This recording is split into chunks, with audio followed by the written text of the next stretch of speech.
嗨，大家好，我是 Emma，欢迎回到我的播客。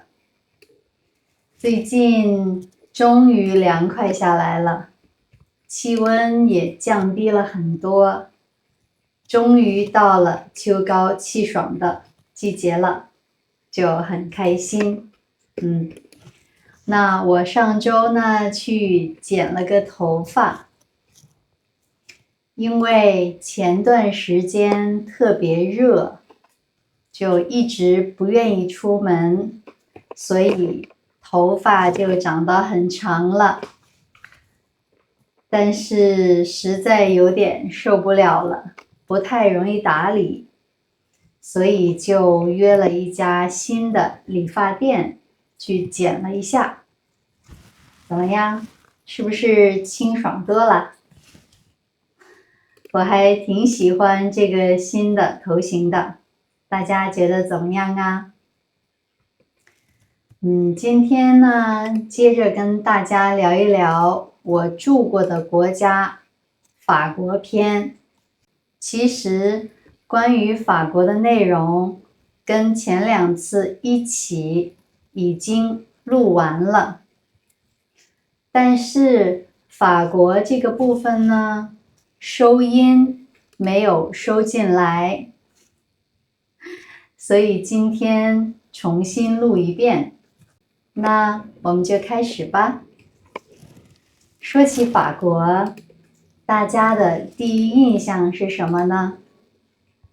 反正在去之前，对我来说，法国是时尚、浪漫、自由的代名词。法国呢，在中国还有一个非常好听的名字，叫做法兰西。从近现代开始，中国有很多名人，包含政治家，还有艺术家、音乐家，这些人通通都喜欢去法国深造学习。所以法国在大部分中国人的心目当中是一个非常美好的代名词。我是2023年8月末去的法国，留学1年。那首先说到去法国的契机，其实呢，去留学本来就是我一直以来的一个愿望，但是在我上学的时候，因为各种原因就没有机会去留学，但是这个想法一直都在心里。等工作这么多年之后，心中这个想出去看一看世界的想法一直都在。我想，可能时机到了吧。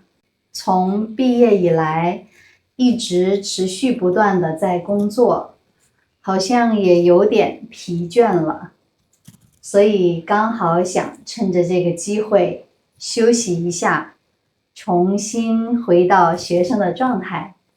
刚好呢，也可以去外边的世界看一看。本来对法国的印象也比较不错。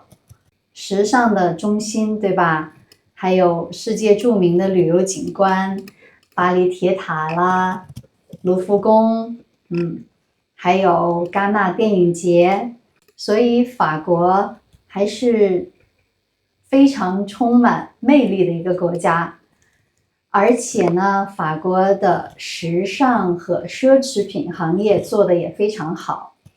就这样，准备材料，申请面试，顺利通过，又去申请到法国签证，就踏上了法国了。也由此开启了我在法国的有点小冒险的生活。说说对法国我最喜欢的点和我觉得需要改善的点吧。首先，给我冲击最大的第一点就是平等和自由。这个已经不仅仅是停留在口号或者是意识层面，它已经切实的落实到了生活的方方面面。亚洲文化里啊，相对来说，对美的定义呢会比较单一，比如说会要求男性以什么样的姿态出现在社会里，女性要以什么样的形象或姿态或者性格，参与到社会当中。而在法国的时候，我觉得女性的自由度呢就高多了，小到穿衣自由，大到工作选择，就你能发现每一张脸上都洋溢着自信的笑容。就是大家的身材不是说只有苗条才会被认为美，就每个人都很自然的接纳自己的状态，别人呢也能欣赏你这样的状态。我觉得这个是一个特别健康的社会才会有的多元化的审美。所以在法国的街头，你会看到各个肤色、各种身材的人就很自由、快乐、绽放笑脸的样子，就会觉得这个社会充满活力，充满自由和平等，就这一点感觉特别美好。这个平等呢，还体现在就是家庭关系当中吧。在亚洲的文化当中，爸爸参与带娃、参与家务的这个比率还是相对比较低的。因为无论是在中国还是日本，我看到的场景就是妈妈们带着孩子在外边玩啊、散步啊，这个场景是比较常见的。但是在法国呢，在公园里带娃的大部分都是爸爸，还有早上走在街道上送孩子去学校的也是爸爸居多，所以能看得出男性在家庭当中也承担了更多的责任，孩子呢也会更有安全感，也更愿意去探索外边的世界。所以爸爸这个角色真的还是挺重要的。我还记得在读研的时候，有一个男教授也给我留下了非常深的印象。因为当时的那个课程呢是早上8点钟开始，到11点结束，3个小时。那这个教授呢，每节课都是8点15分才到教室。那这样呢，2次之后，就有同学就跟学校那边投诉了。等下一节课上课的时候，这个教授就跟大家道歉了，并且说明了原因。他说，非常不好意思，我家里呢有2个孩子，早上是我负责送他们上学，晚上呢是我太太接他们回家。那根据学校开门的时间，我按着最早的时间把他们送过去，再赶到学校这边来，那也只能8点15分到这里。所以我在跟学校签合同的时候，就明确的说明了这一点。学校呢也是同意了的，所以我每天即便尽最大努力，也只能8点15分才能赶到学校，还请大家多多包涵。所以就能看到，并不是因为是妈妈是女性，就要无条件的牺牲跟让步，爸爸也同样在承担着相应的责任。这样的家庭分工，可能也才是更健康的一种方式吧。第2点，我比较喜欢的呢，就是法国人的松弛感。这个松弛感呢，它真的是从骨子里边透出来的，由内而外的松弛感。我在巴黎的时候，夏天呢，天气其实不太好，经常下雨。所以一旦有晴天的时候，阳光明媚，很多人就会去外边晒太阳，无论是塞纳河边，还是杜乐丽花园，还是蒙马特高地，你能看到的休闲的场所里，真的就是坐满了人，大家就很随意的席地而坐，或者就躺在草坪上聊聊天、读读书、喝喝咖啡，望着远处的天空发呆。所以我就觉得，在他们的概念当中，没有所谓的浪费时间，就是这一刻，你坐在那里看着鸽子在广场上觅食，也是很快乐、很幸福的一个下午。无论男女老少吧，就是大家都还是很热爱生活，很松弛的感受着生活当中的一切。我还记得有一次去拉德芳斯一个叫欧尚的超市里边买东西，因为当时快圣诞节了，所以他们的工作人员也把超市都装扮起来了。那有一个角落呢，工作人员就把那种盒装的牛奶堆出了一棵圣诞树的模样。那就在这个时候呢，一个工作人员不小心刮了一下那个牛奶，结果就这么高的架子一下子就塌了，牛奶一下就摔在地上，摔碎了有几十盒吧。结果出乎我意料的是，工作人员并没有任何慌张，或者是自责，或者是觉得闯了祸了的表情都没有。他们突然就像孩子一样大笑了起来，两个工作人员还互相击掌，这样像庆祝一样。大家就一边聊天，一边开始慢慢的收拾。有的去拿拖布，有的去拿塑料袋，然后慢慢的把这个东西打扫了，并没有任何人因为这个小小的意外而惊慌失措，或者是如临大敌。那一刻，在我的概念当中，就是没有想到犯了错是可以这样轻松的去面对的。所以你能感觉到的就是，无论你是快递员，是服务员，是公交车司机，你都可以平等的享受这个社会给你的一切，平等的被对待和尊重。我感觉很难得的一点就是，无论这个人是什么职业，你能看到他眼里有光。这个松弛感可不仅仅体现在小员工身上，那自己有事业的老板也是一样的。我记得周末我住的那个地方，很多的超市、理发店、房屋中介机构，通通都是不开门的。我还记得我租房的那个房屋中介的老板也是一样的。我是在23年的8月份去的法国，在去之前就要先在网上找房子，通过学生机构的担保更容易找到房子。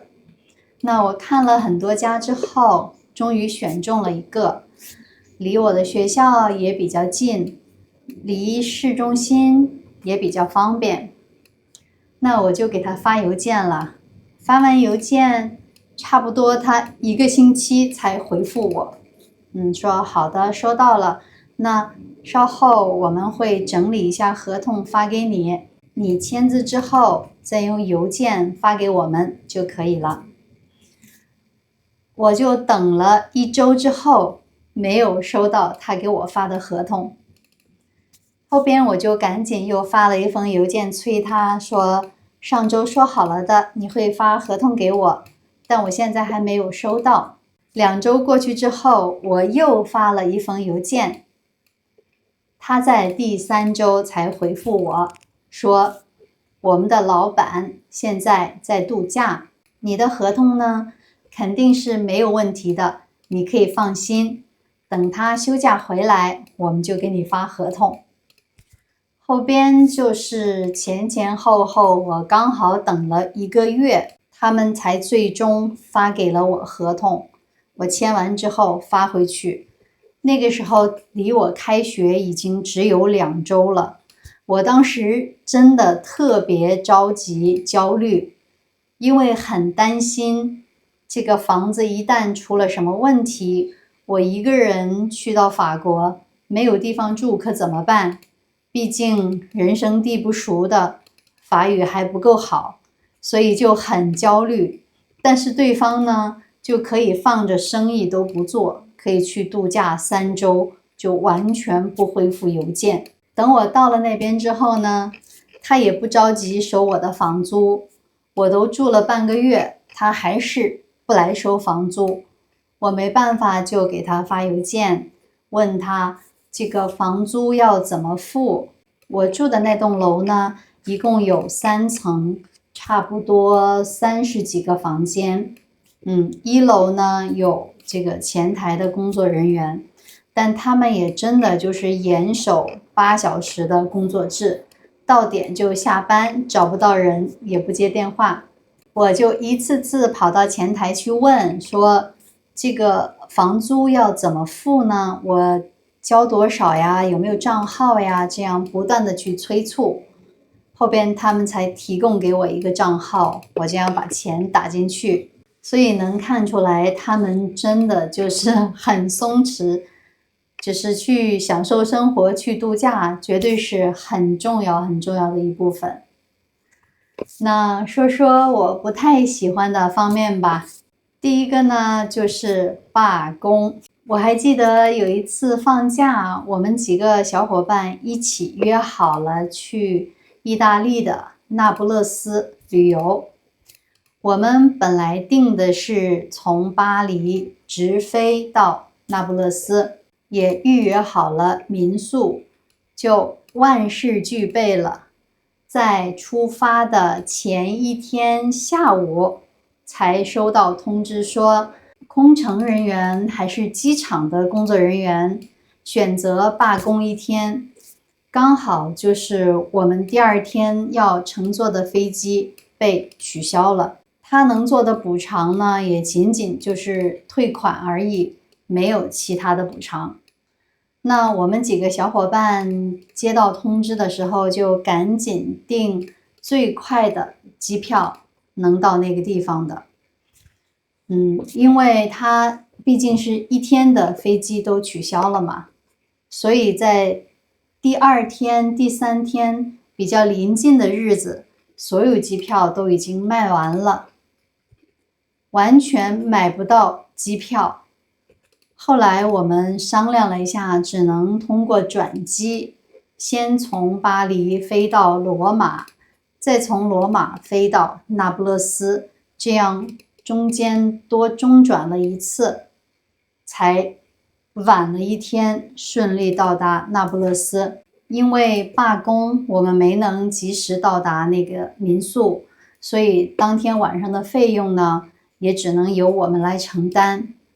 而中途从罗马转机，这样购买机票，整个行程呢，每个人又差不多多花了500多欧。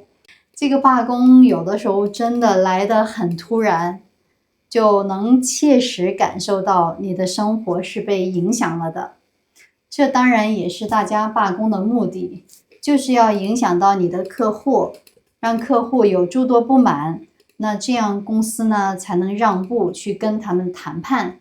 但是我们作为顾客来说，就是躺枪，就是无缘无故祸从天降，也没有人给你补偿，就只能自认倒霉了。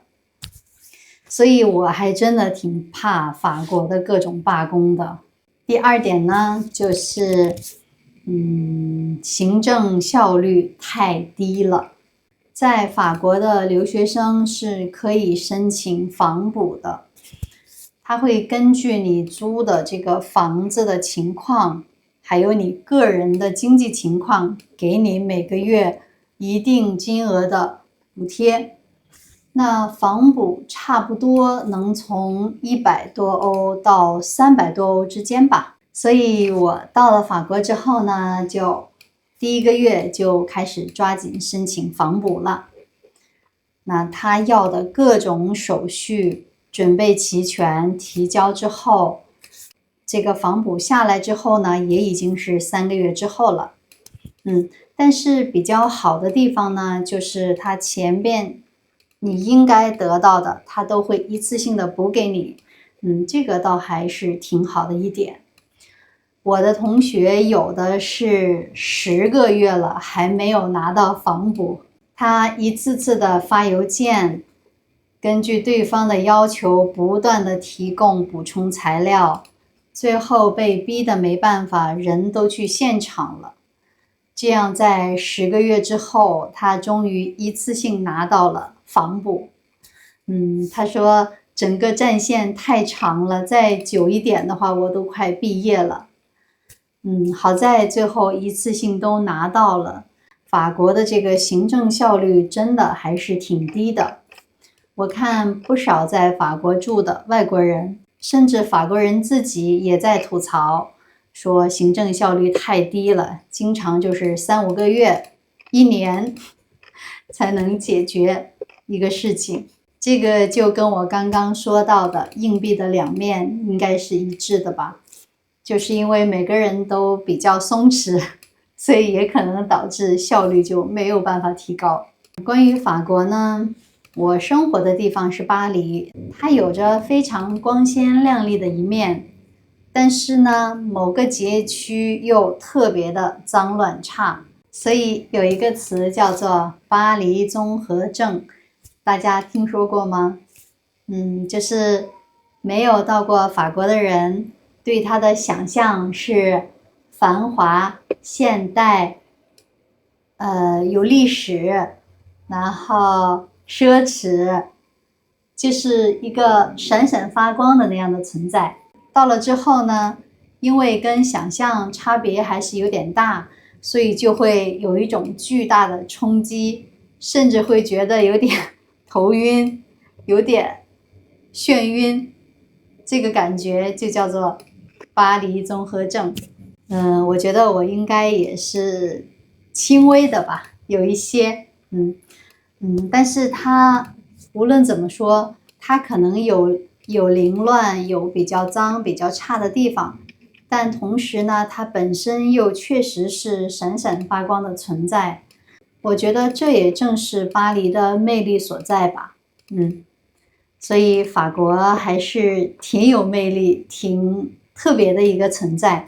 以上呢，就是我对法国的喜欢的点和不那么喜欢的点。你们呢？欢迎大家在下边留言评论。那我们就下次再见吧，拜拜。